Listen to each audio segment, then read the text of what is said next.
आज हम बात करते हैं अंजीर के पौधे के बारे में। वैसे अंजीर का पौधा बहुत ही रफ़ एंड टफ होता है। कल हमने अपने बगीचे में एक अंजीर का पौधा ऐड किया। बहुत दिन से सोच रहे थे। कल ही शाम को हम नर्सरी से एक अंजीर का पौधा लाए। बहुत महंगा नहीं मिला, 60 रुपये का मिला। और इसमें देख सकते हैं कि एक फल लगा हुआ है। यही अंजीर जब पक के पूरा हो जाएगा तो ये बाज़ारों में 1000 रुपये किलो मिलता है। परंतु यदि आप अपने घर में लगा लें तो जानिए कि ये बहुत बड़ा वृक्ष भी हो सकता है। परंतु हमारे पास वृक्ष बनाने भर का जगह नहीं है। छत पे छोटी सी क्यारी है, जितना बड़ा हो सके हो जाए।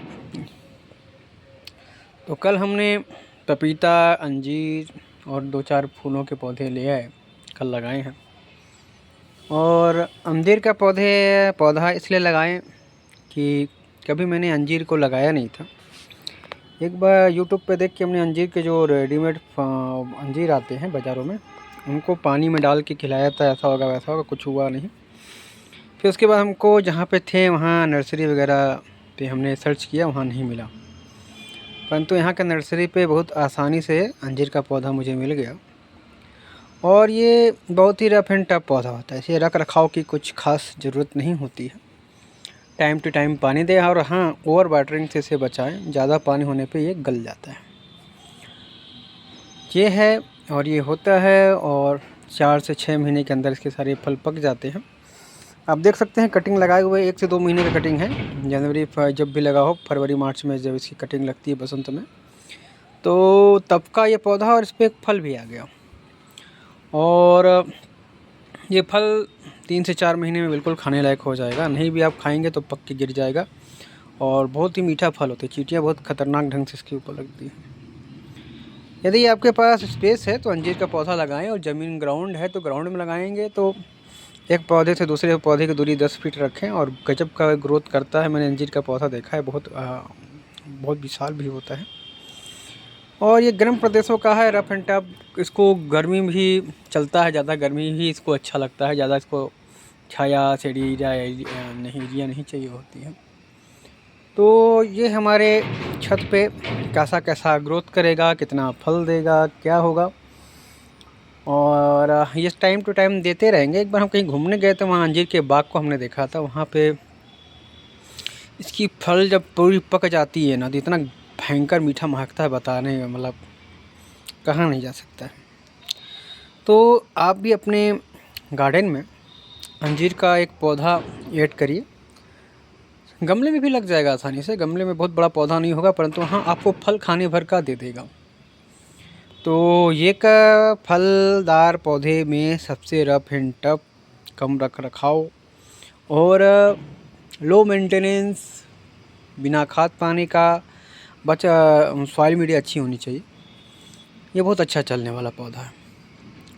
और इसकी कटिंग भी बहुत आसानी से लग जाती है। यदि आपके पास कहीं वृक्ष है तो कलम उसके पेंसिल साइज़ की कटिंग ला के आप लगा सकते हैं।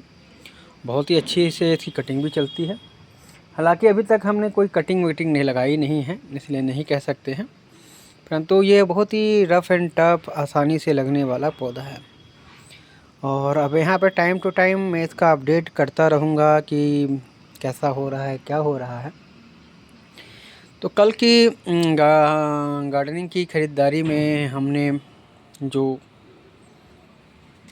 परचेज किया तो 5-6 साइज़ के पौधे लिए।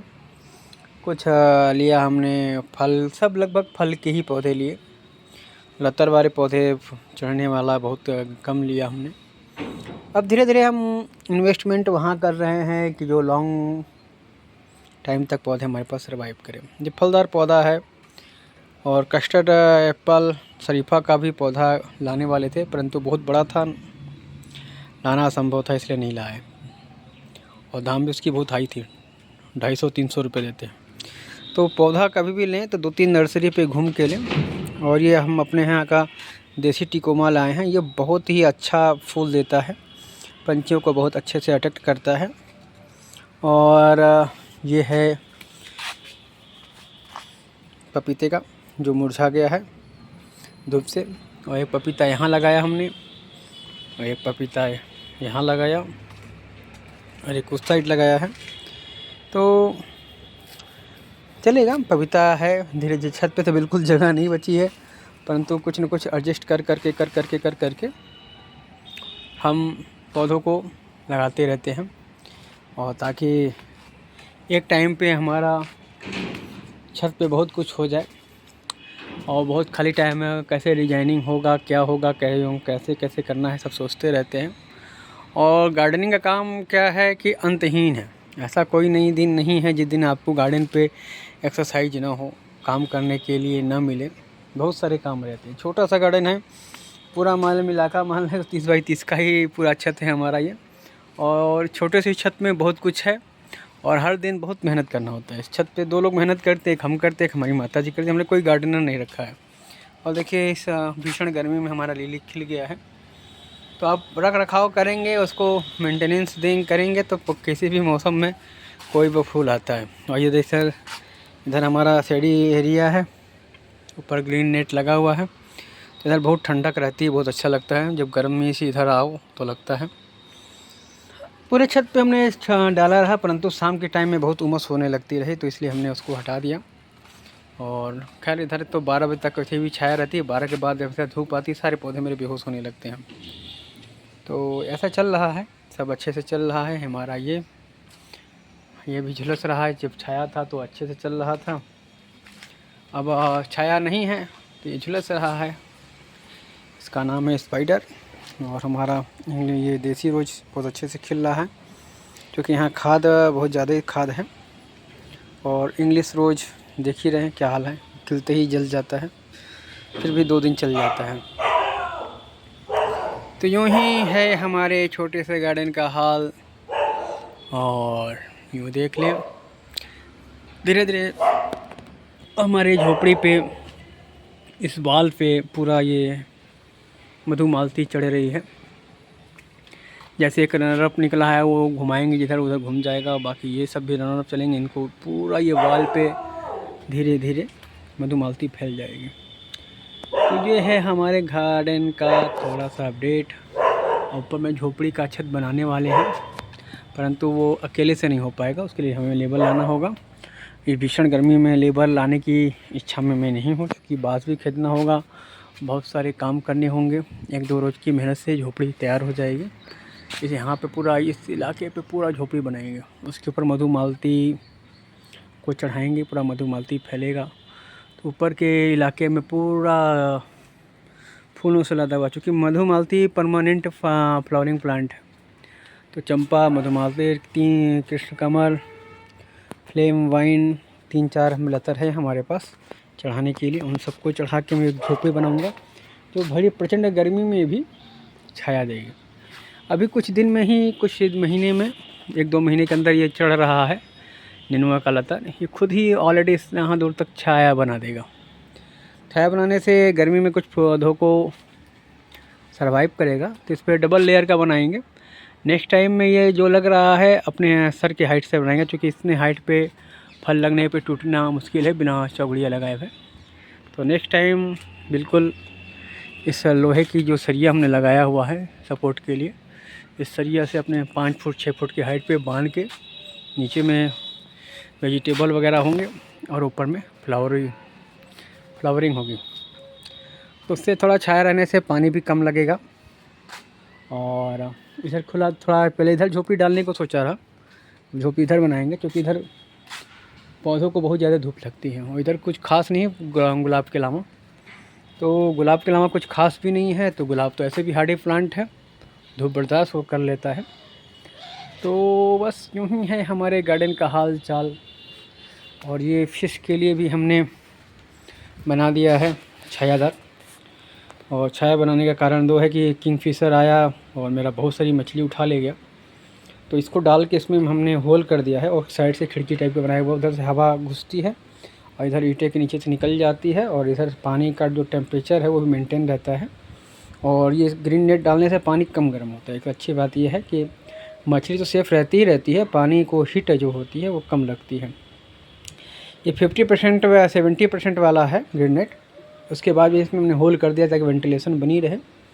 कल हमने इसमें पानी का पंप ऐड किया तो वो पानी काफ़ी अच्छे से छान रहा है। कल रात से ही वो पंप चल रहा है, ये देखिए पंप चल रहा है। तो थोड़ा पानी में मछलियाँ अब दिखनी शुरू हो गई हैं। पहले पानी इतना, दिन में पानी हम 2 टाइम देते हैं पौधों को, और उसके देने के बावजूद भी पानी में बहुत ज़्यादा गंदगी दिखाई दे रही है। तो मैं सोच रहा कि सनलाइट होने की वजह से गंदगी दिखाई दे रही है, काई बन रहा है, परंतु नहीं है, पानी को छानना बहुत ज़रूरी होती है। तो ये मशीन रात से चल रही है, पानी लगभग छन गया, सारा ईंट ऊट दिख रही है, गंदगी का कहीं कुछ पता नहीं है। कैमरे में नहीं आ रहा है, कैमरे बस मछलियाँ दिख रही हैं, नीचे तक पानी सफ़ा हो गया है। तो पानी चलते रहने से 1-2 फ़ायदे हो रहे हैं कि एक तो पानी के अंदर ठंडक, टेम्परेचर मेंटेन, पानी थे तो बहुत ज़्यादा ठंडा है इसका। समझ लीजिए कि जो हम लोग रूम टेम्परेचर पानी रखते हैं उससे भी 10-12 डिग्री पानी ठंडा है इसका। ये पानी अब गर्म ही नहीं होता है ना, ये ऊपर से ग्रेड नेट लगा हुआ है तो ये ढका हुआ है। और इसमें देखिए मैंने लगाया है स्पाइडर प्लांट, घर में पंखा लगा रहा, उसका वो टोकरी बन गया थर्माकोल का, उसमें स्पाइडर प्लांट हमने निकाल दिया है। इससे पानी के अंदर मछलियों को छुपने का जगह बन जाएगा। इसे हमने मछलियों के लिए एक मकान बनाया 3 मंजिल का 3 मंजिल का। उससे मुझे वाटर लेवलिंग पता चलता रहता है कि कितना पानी पौधों को हमको देना है, कितना अभी और बाकी है। तो रोज़ 4 इंच पानी इसमें से निकालता हूँ, सुबह 4 इंच शाम को, और उतना ही पानी इसमें फिलअप कर देते हैं झरने से के थ्रू। तो यूँ ही है हमारा फिश एक्वेरियम और फिश पॉन्ड बोल सकते हैं। और इसमें हमने कामना की थी कि मैं इसमें बैठ के नहाऊंगा, तो संभव नहीं है, इतना गंदा हो गया है, काई हो गई है कि बहुत फिसलन हो गई है। देखिए इसमें किस चीज़ के नीचे छुप के मछलियाँ घूम रही हैं, आनंद ले रही हैं, ये बहुत अच्छा हो गया। और से थर्माकोल का सीट मैं खोज रहा हूँ कहीं और रह जाए, क्योंकि जो इसमें टोकरी टाइप का बना है ना, ये बहुत ही अच्छे से प्लांट को सर्वाइव कर गया। क्योंकि पानी का प्लांट तो है, पानी में पत्ते पलने में पत्ते गल जाते हैं, जड़ों को पानी मिलती रहे तो जड़ बहुत अच्छे से इसको सर्वाइव करती है। तो मछलियों को बहुत अच्छा रहता है ठंडक के लिए। और कोई भी देख रही है वहाँ पर मछलियाँ सब जा कर उसके अंदर छुप रही हैं, इधर निकल रही हैं उधर निकल रही हैं, मछलियों को खेलने के लिए, छुपने के लिए बहुत अच्छा जगह बन गया। खाली केवल पत्थर के नीचे छुपती रही। अब ये वाटर पंप चल रहा है, ये पानी को बिल्कुल वेंटिलेट कर रहा है, पानी छान रहा है, पानी के अंदर ऑक्सीजन लेवल बढ़ा रहा है। तो इससे मछलियों को भी आनंद मिल रहा है और पानी भी साफ़ हो गया हमारा। तो मैं तो बहुत टेंशनाइज हो गया था कि यार कैसे पानी को मैं मेंटेन करूँगा। तो बहुत अच्छा पंप दिया, पंप भी बहुत महंगा नहीं है, 350 का पंप हमने लाया है और रात से चलते चलते पूरी पानी को क्लीन कर दिया। तो अगर आपके पास भी कोई फिश पॉन्ड या एक्वेरियम है तो उसको ऐसे मेंटेन कर सकते हैं। तो इस छोटे से वीडियो में इतना ही रखता हूँ, धन्यवाद।